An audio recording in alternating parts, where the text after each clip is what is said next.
All right, ladies and gentlemen, welcome back. And President Obama, I think there was a CBS News poll out today, and they're all excited. His approval rating is up to like 44%. Oh, the highest it's been in so long.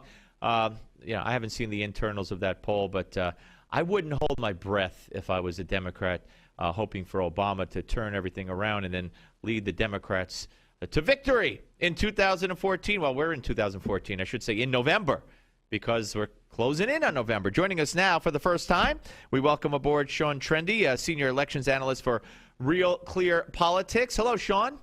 Hi, how are you doing? Good. Thanks for joining us. I do appreciate it. Thanks for having me. You wrote a piece. We're here in 2014. Like I said, I got to stop saying 2014. But November is going to get closer and closer, very, very quickly, as it is every day. And Obama's numbers, except for the CBS poll that came out today, everything I've seen still has him in the 30s, high 30s, 39, 41, 38, and the public, they're just not happy, and I don't see how. I don't even see how the Republicans could blow it, which is kind of like everybody puts that at the end as a disclaimer that I speak to, that the Republicans should just clean up, but if they don't blow it. What's your take on where we're headed for the November elections? Yeah, it's funny. I actually wrote a couple pieces where I talked about the elections next year, getting angry comments from my editor. It's 2014, Sean. You're supposed to know these things. You're an elections guy. Right. But so it happens to all of us. But now, look, you're right. The president's job approval, it's in the. There are some polls that have him in the high 30s. Still, some have him in the low 40s. But that's not where he needs to be if it's going to be a good year for the Democrats. He needs to be about 50%. He hasn't been that high in going on a year now.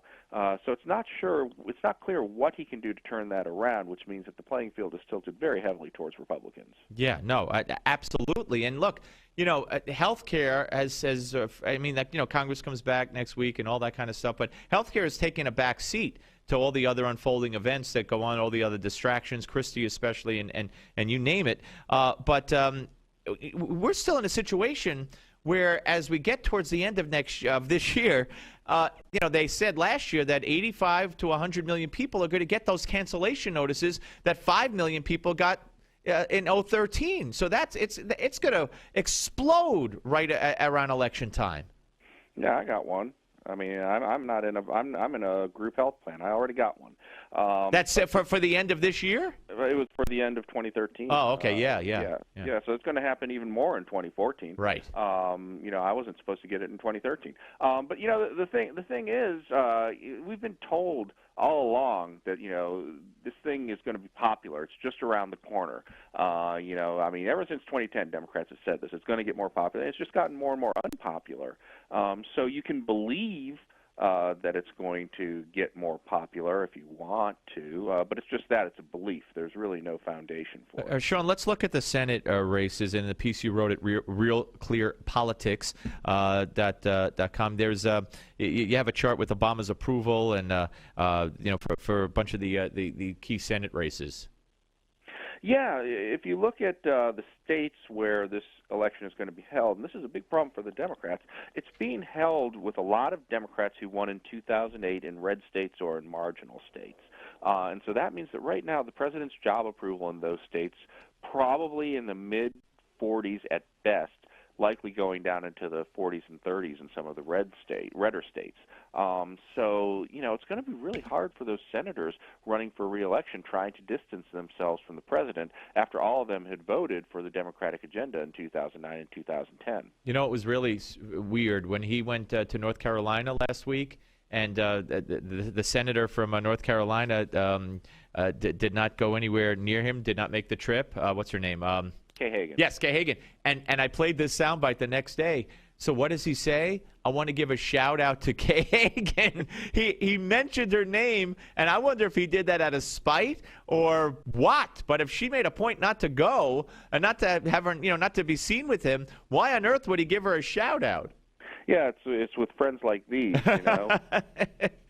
Very good. He's very unpopular there, and so yeah, she doesn't want to be caught dead with him. We're talking to Sean Trende, senior elections analyst for RealClearPolitics, here on the Steve Molesberg Show. All right, let's take a look. Let's get back a little bit to these phony numbers. No matter what angle you want to talk about Obamacare, take it from. It's a disaster. We had more security people yesterday talking about how you give me 10 minutes, I'll get you 40,000, names and numbers and Social Security numbers from the Obamacare website. And the law is written in such a way that if there is a hacking that takes place, if these numbers and information is compromised, unlike Target, they don't have to let the people know. They don't have to let us know that system was hacked. So it could be going on right now. That, and of course, you wrote a great piece about the second look at the Medicaid enrollment numbers, which were phony baloney.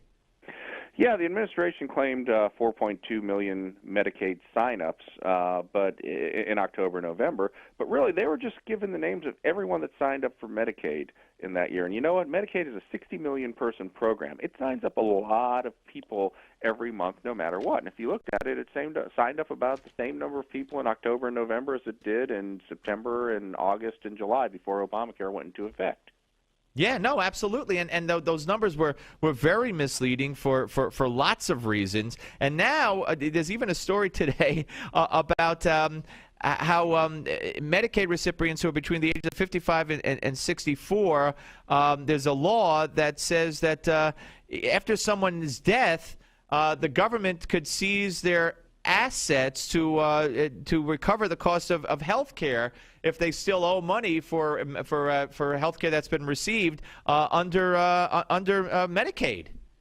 Yeah, that's a big problem because Medicaid, Medicaid requires you to be destitute. Anyone who's ever had an elderly grandparent kind of linger too long and had to draw down the assets knows what a painful process it is. So how it's going to work for these healthy, relatively healthy, many of whom are still working, it is potentially a huge problem. Yeah. All right. Look, we'll talk to you often since both of you and I have to realize we are in 2014 and November is getting closer. So as it does, we'll call on you again, Sean. Thank you very much, sir.